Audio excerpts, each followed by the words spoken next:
আসসালামু আলাইকুম সম্মানিত খামারি ভাই বোনেরা, আর এস এগ্রোতে আপনাদেরকে স্বাগত। আজকে যে গরমটা যাচ্ছে, এই গরমে সাধারণত ম্যাক্সিমাম ফার্মের রেডি মুরগিগুলা হিট স্ট্রোকে আক্রান্ত হচ্ছে।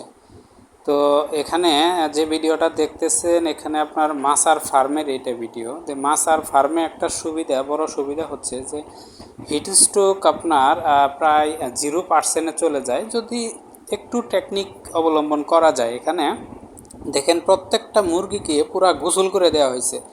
আমার যে ফার্মটা, এই ফার্মটা কিন্তু আশেপাশে গাছ নেই, পুরা রৌদ্রের উপর ফার্ম। এখানে আপনার অনবরত ফ্যান চলা এবং চালে ঝর্ণা চলা সত্ত্বেও আপনার মুরগি হাঁফায় যায়, এবং যদি এভাবে ভিজিয়ে না দেওয়া হয় সেই ক্ষেত্রে আপনার হিট স্ট্রোকের আক্রান্ত হওয়ার সম্ভাবনা প্রায় 100%।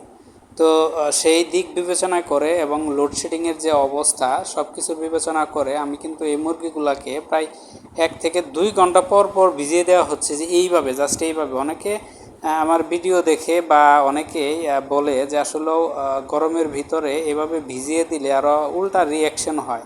হ্যাঁ, সেটা হতে পারে, সেটা হয়তোবা যারা মুরগি পালে বা লালন পালন করে বা চিকিৎসা সম্পর্কে তেমন একটা অবহিত রাখে না, তো একজনের দেখা থেকে আরেকজনে হুটহাট করে কাজ করে, একটু চিন্তা ভাবনা করে কাজ করে না, তাদের ক্ষেত্রে হতে পারে। কীরকম, আপনি এভাবে ভিজিয়ে দিলে হয়তো বলতে পারেন হঠাৎ করে ভিজিয়ে দিলে ঠান্ডা লাগার পসিবিলিটি থাকে। হ্যাঁ, এটা ঠিক যে ঠান্ডা লাগার পসিবিলিটি থাকে, বা অতিরিক্ত গরমে আরও ভিজিয়ে দিলে জ্বর আসার সম্ভাবনা থাকে, এরকম একটা পসিবিলিটি থাকে। তো সেক্ষেত্রে আমি যেটা ফলো করে, যখন থেকে আমি মুরগি ভিজিয়ে দিই, শুধু তখন থেকেই না, আমি ট্রাই করি মুরগির বয়স যখন 15 কি 16 দিন হয়, তখন থেকেই আমি 14 দিন থেকে 17 দিনের একটা অ্যান্টিবায়োটিকের ডোজ করি। ডোজ করার পরে যদি মুরগি হালকা ঠান্ডার ভাব থাকে বা ঠান্ডা থাকে, তো আমার প্ল্যানিং থাকে এরকম যে 20 দিন পর্যন্ত যেন মুরগি তেমন একটা ঠান্ডা না থাকে, 20-21 দিন পর্যন্ত। এভাবে আমি ডোজ কমপ্লিট করার পরে প্রতি রাত্রে অন্তত এক বেলা করে হলেও আমি অ্যান্টিবায়োটিক সাথে একটা রাখি, নর্মাল পাওয়ার অ্যান্টিবায়োটিক, অত হাই পাওয়ার না। যেমন ধরেন আপনার অ্যামক্সিলিন 30 থাকে। পাশাপাশি আপনার এখানে আপনার জ্বর, যদি মুরগির গায়ে হালকা জ্বর থাকে, এই সময় প্রচণ্ড গরমে মুরগির সারা দিন গরমে থাকে এবং কি রাত্রে জ্বর আসার সম্ভাবনা থাকে, সেই ক্ষেত্রে আপনার প্যারাসিটামল আমি ইউজ করি। এখানে রেনাসপ্রিন ইউজ করতে পারেন অনেকে, কারণ কিডনির একটা ব্যাপার আছে, অনেকে বলে যে কিডনিতে অ্যাটাক করে প্যারাসিটামল, সেক্ষেত্রে আপনি রেনাসপ্রিন ইউজ করতে পারেন।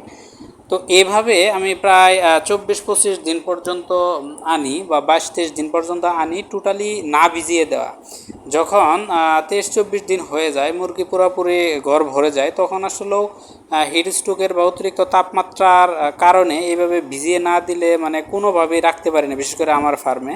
তো যেহেতু আমার মাছার ফার্ম, এই কারণে আমি ফুল পুরাদমে গোসল করিয়ে দিই। গোসল করার যে একটা ওয়ে বা সিস্টেম, এখানে সিস্টেম হচ্ছে গোসল করা অবস্থায় আপনাকে 2টা কাজ করতে হবে। একটা হচ্ছে ঠিক দুপুরবেলায় আপনার প্যারাসিটামল দিতে হবে, বা আমি প্যারাসিটামলের পক্ষে না, রেনাসপ্রিন বলেন, রেনাসপ্রিন দিতে হবে, অথবা PK5 জাতীয় মেডিসিন দিতে হবে।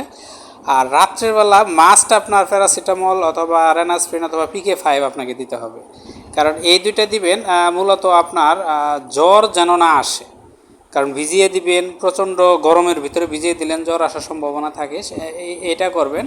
আর দ্বিতীয় নম্বর হচ্ছে, আপনার মুরগির যদি কিছুটা ঠান্ডার ভাব থাকে, সেই ক্ষেত্রে এই জায়গায় আরেকটা অ্যান্টিবায়োটিক ইউজ করবেন। যেহেতু আমি প্রতি সপ্তাহে একটা করে অ্যান্টিবায়োটিক ইউজ করি, তো আপনি যখনই 21 দিন পার হবে, তখন আপনি অন্য গ্রুপের একটা অ্যান্টিবায়োটিক ইউজ করবেন, যাতে আপনার একবেলা ইউজ করবেন, টানা 72 ঘন্টা না, একবেলা ইউজ করবেন, যাতে আপনার ঠান্ডাটা কিছুটা কন্ট্রোল থাকে, অর্থাৎ বৃদ্ধি যেন না পায়। আর যদি খ্যাক গ্যাক থাকে, সেই ক্ষেত্রে আপনার পালমো গোল্ড অথবা পালমো কেয়ারটা ইউজ করবেন, তাহলে দেখবেন যে আপনার ওইটাও সমস্যা থাকবে না। আর একটা বড় ধরনের সমস্যা হচ্ছে অতিরিক্ত গরমের সময়, যে যাদের মুরগি ঠান্ডা আছে, অতিরিক্ত গরমের সময় দেখবেন যে আপনার মুরগির মর্টালিটি অনেক বেড়ে যায়। অনেকে ভাবে যে হিট স্ট্রোকের কারণে এত হলো, কিন্তু না, আপনার হয়তো ঠান্ডা আছে, ঠান্ডার কারণে অতিরিক্ত গরমে আপনার শ্বাসকষ্ট বেড়ে যায়, শ্বাস প্রশ্বাস ঠিকঠাক মতো নিতে পারে না, সেই ক্ষেত্রে আপনার অতিরিক্ত মুরগি মারা যায়। এই ক্ষেত্রে আপনারা যেটা করতে পারেন, ঠিক দুপুরবেলায় যখন আপনার অতিরিক্ত গরম শুরু হবে, দুপুর থেকে মূলত 4টা পর্যন্ত বা 5টা পর্যন্ত হিট স্ট্রোকের প্রবণতা বেশি থাকে, এই সময়টা আপনারা পালমো গোল্ড অথবা পালমো কেয়ার এই দুইটা দিয়ে প্রয়োজনে একবেলা স্প্রে করে দিবেন এবং পানিতে খাইয়ে দিবেন। তাহলে দেখা যাবে যে আপনার মুরগির যে শ্বাসকষ্ট এটা দূর থাকবে ওই মুহূর্তের জন্য। আপনার নাক মুখ ক্লিয়ার থাকবে, সঠিকভাবে নিঃশ্বাস কাটতে পারবে, গরমে যতটুকু স্ট্রেস পড়ার কথা ততটুকু আর পড়বে না। তো এই কাজটা আপনারা করতে পারেন, তাহলে হিটস্ট্রোক থেকে কিছুটা হলেও রক্ষা পাবেন। অনেকে বিজ্ঞাপন করে যে হিটস্ট্রোক থেকে বাঁচার ওয়ে হচ্ছে পালমো কেয়ার বা পালমো গোল্ড, কিন্তু আসলেও সেটা কেন এটা বলে না। তো আমি ব্যাখ্যাটা বলে দিলাম। তো আপনারা এভাবে যদি মুরগির ফার্ম ভিজিয়ে দেন এবং ঠিকঠাক মতো মুরগি একটু চিকিৎসা করেন বিক্রি পর্যন্ত, তাহলে দেখবেন আপনার মুরগি যথেষ্ট পরিমাণে ভালো থাকবে। অনেকের অভিজ্ঞতা আছে যে মুরগি ভিজিয়ে দেওয়ার পর আরও বেশি মারা যায়, জ্বর আসে। কিন্তু দেখেন আপনার যদি আমি যেভাবে বললাম এভাবে যদি প্যারাসিটামল অথবা যে কোনো একটা অ্যান্টিবায়োটিক না চালান, সেক্ষেত্রে আপনার মর্টালিটি বাড়তে পারে। কিন্তু আমার এখানে যে গরমের সিচুয়েশন, এই সিচুয়েশন আমি যদি ভিজিয়ে না দিই, আমার মুরগি হয়তোবা মারা যাইতে সেট ক্লিয়ার হইতে 2 থেকে 3 দিন সময় লাগবে। তো সেটার তুলনায় আমি যদি ভিজিয়ে দিয়ে প্রয়োজনে কথার কথা হালকা ঠান্ডা লাগে, সেই ক্ষেত্রে কিন্তু আমার এটাই বেস্ট হয়। তো আপনারা আপনাদের সিচুয়েশন অনুযায়ী কাজ করবেন, দেখবেন যে আপনার কোন কোন পরিস্থিতিতে কি কাজ করলে আপনি বেস্ট সলিউশন পাবেন, সেটাই ট্রাই করবেন। আজকে এই পর্যন্তই। আপনারা গরমে একটু মুরগির যত্ন নেবেন, মুরগির ফার্মের সাথে সাথে থাকবেন।